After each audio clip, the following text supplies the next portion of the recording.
Mga boss, ito si Lene Robredo. Ang taong walang isang salita ay daig pang asong kumakain ng suka.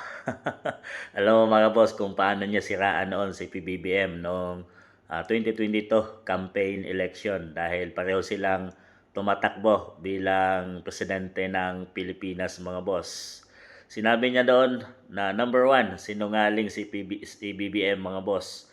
Pangalawa, in the difficult moments, hindi siya nagpapakita na yun naman ang totoo na nakikita natin ngayon after 3 years PBBM administration ay totoo yung mga pinagsasabi ni Lene Robredo mga boss na in difficulties ay wala talaga siya at talagang puro cabinet member ang gumagalaw kay PBBM mga boss. So sinungaling, pwede rin na tama din yung sinabi ni Lene mga boss dahil sa mga pangako niya sa ating bansang Pilipinas, 20 pesos na bigas, ay hindi niya natutupad mga boss. Marami siyang pangako na hindi natutupad, mga flood control, sinabi niyang tapos na, marami nang tapos. Yun, biglang bumaha sa ating bansang Pilipinas at nabuking tuloy doon si PBBM. At ito na yon, nakalkal na tuloy, pati yung flood control corruption mga boss. Sinabi niya, marami ng tapos na mga eskwelahan, ilang libo na mga boss. Pero nung opo si Benz Dizon bilang DPWH mga boss, yan na mismo ang nag-booking na sinabi niya in 2025 at 22 lang na classroom ang natapos under PBBM administration. So marami siyang pangako. Ang pinakamalaking pangako niya na sinasabi ni Lene na sinungaling talaga si PBBM ay mapapatunayan natin dahil puro siya pangako noon na hindi niya papayagang papasok ang ICC sa ating bansang Pilipinas at hulihin kung sino man sa mga Pilipino mga boss. Wala na kamo silang sinasabing authorization o kapangyarihan dito sa ating bansang Pilipinas dahil gumagana ang mga husgado dito sa ating bansa. Pero kinain niya yung lahat mga boss.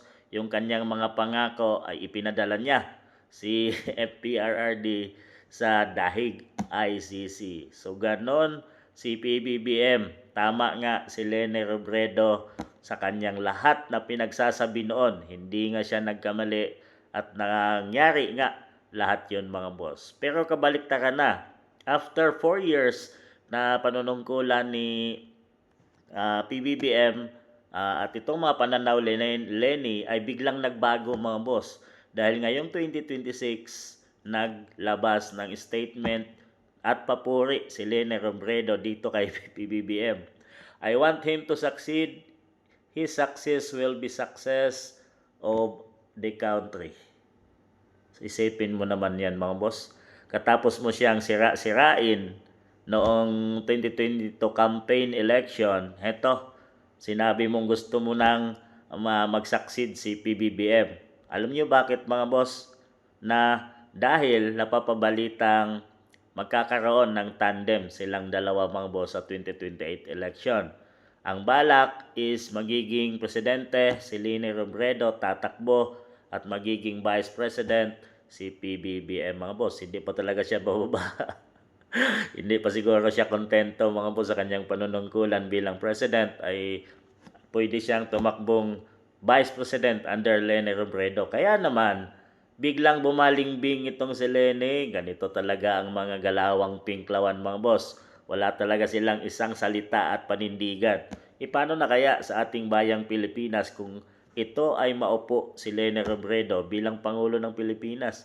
Ikagaya din kaya kay PBBM na sinungaling at hindi nagpapakita in difficulties moment sa ating bansang Pilipinas, sa mamamayang Pilipino, baka magkaroon na tayo ng dalawang ganyan na pinakamataas na pinuno sa ating bansa mga boss. Ang presidente at vice president na parehong sinungaling at hindi nagpapakita in difficulties. So ngayon pa lang kita na natin kung anong mayroong pag-uugali ang dalawang ito mga boss. Iboboto mo pa ba versus BP Sara sa 2028 presidential election itong dalawang to na maging magtatandem kaya naman nagbago ang isip nitong babaeng ito mga boss. Sa tingin nyo,